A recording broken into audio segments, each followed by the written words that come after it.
These lizards are leaping for science. Well, not so much leaping as falling. But their tumbles are helping scientists answer a question. Could hurricanes drive natural selection?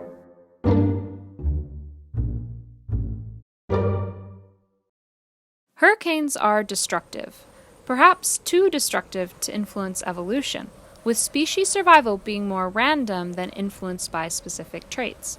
And while some scientists suspect that hurricanes could drive natural selection, this has never been documented. That is, until a group of researchers happened to be measuring anole lizards in the Caribbean. They surveyed lizards on two small islands in Turks and Caicos just days before Hurricanes Irma and Maria struck. Winds reached speeds of more than 200 kilometers per hour, felling trees and flattening vegetation. But after the devastation, the scientists had a rare opportunity to see how the hurricanes affected the lizard populations. They went back and measured the lizards left on the islands. On average, those that survived had larger toe pads and shorter femurs.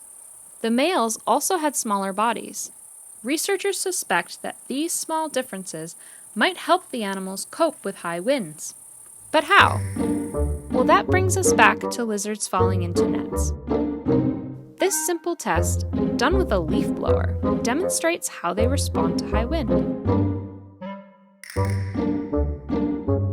To stay on the branch, the lizards tuck their forelegs under their body and out of the wind. But their hind legs stick out, catching the wind until they ultimately lose their grip. The scientists say that shorter femurs and smaller bodies could help them hang on.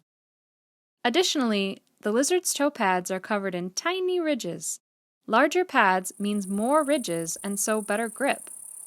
Right now, this is mostly speculation, but it could explain the differences the researchers measured after the hurricanes.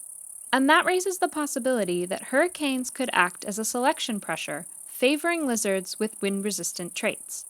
And if the traits stay in the population, that could drive evolution.